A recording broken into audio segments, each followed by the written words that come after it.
So in this video, we're going to take a look back at the underrated series Tron Uprising. This video was requested by Josiah Williams, who tagged me in the post on Twitter.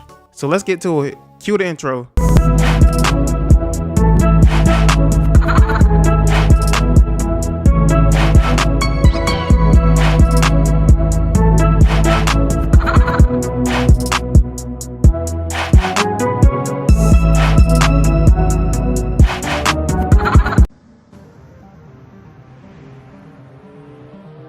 Expect your training to be a long, difficult road, Beck.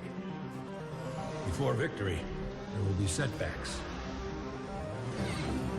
Many of them.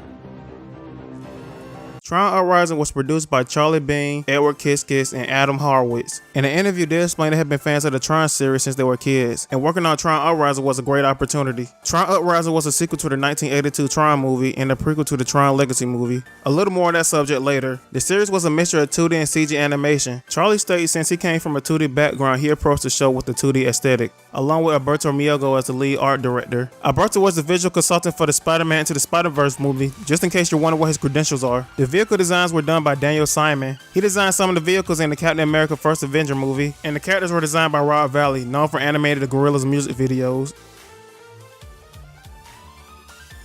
The cast of Tron Uprising consists of Elijah Wood, best known as his role as Frodo from the Lord of the Rings movie, who voices the main character Beck, Reginald VelJohnson, who's known for his role as Carl Winslow from Family Matters, and Sergeant Powell from the Die Hard movie, voiced Abel. Paul Rubin is known for playing Pee-wee from Pee-wee's Playhouse, voices Pavel. One of the great things about the show is that they were able to get Bruce Boxleitner, the actor that played Tron in the 1982 movie. Is it to make Tron, and then all these years later see it turn into this giant universe?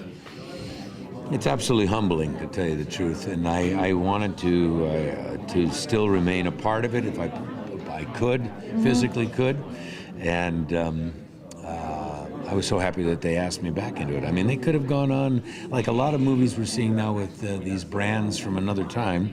I see Total Recall. I don't see Arnold anywhere.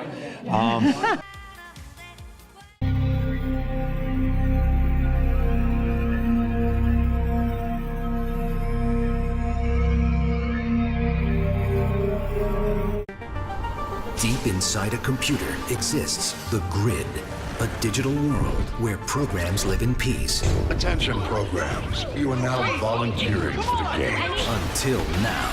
Beck! Beck! I had to do something. June 7th. You're no Tron. You're nothing. The battle for the grid You can't save them all. begins. Watch me. Tron Uprising, a brand new animated series premieres Thursday, June 7th on Disney XD.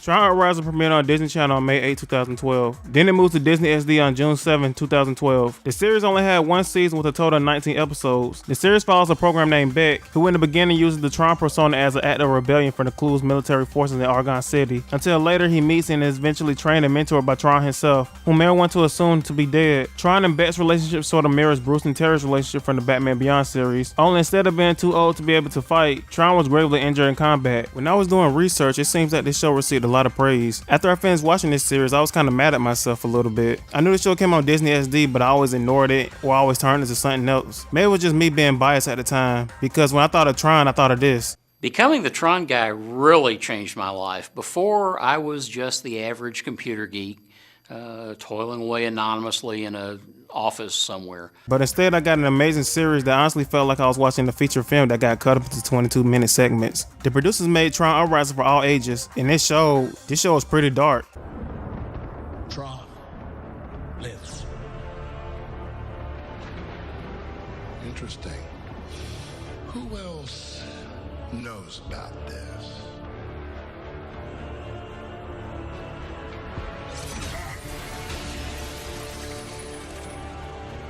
Nobody. I guess they were able to get around Disney standards and practice because technically these weren't really real people, they were just programs. I can see why the show received high reviews. I wasn't even a Tron fan and I couldn't stop watching. The amazing visuals, the last 5 minutes of the episode didn't wrap up with the good guy winning, while also trying to learn some generic lesson at the end of the episode. You can feel the self-doubt and uncertainty coming from our main character. And the sad part about this series is that it's kind of a tragedy if you think about it. Like I mentioned previously, this show is a prequel to Tron Legacy. And for people that have seen Tron Legacy, you know that Clue is still in power, and we don't know or what caused the rebellion to fall. And I really don't want to talk too much about it because I hate spoilers. But if you haven't seen Tron Legacy, go watch it. It's a good movie. The cancellation can be for a number of things. In my opinion, what hurt the show ratings is being on Disney SD. I know Disney SD is supposed to be where all the action shows are supposed to be, but putting a show like that on a network not everyone had access to around that time wasn't really a good idea. Imagine if Avatar: The Last Airbender just aired on Nicktoons Network. How many people had access to Nicktoons Network back then? Here were the ratings for Tron Uprising when it premiered on Disney Channel. You see this? In the millions, right? Now here are the ratings for Tron Uprising when it moved to Disney Channel SD. None of the episodes couldn't even crack 1 million views. The second reason could be because of the scheduling. Disney kept moving the show's time slot around, which made it difficult to catch the show when it aired unless you had a DVR. Tron Uprising will eventually appear on Netflix to only be removed from the list a year later. But there's some good news where just a little glimmer of hope. I found a petition that just needed a few more signatures on it. So if you love this series, make sure you sign it.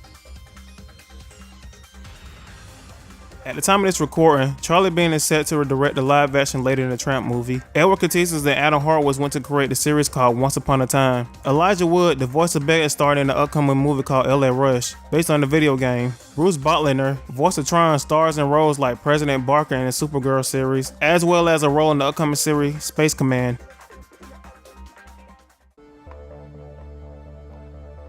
I'm flattered, but I like my privacy.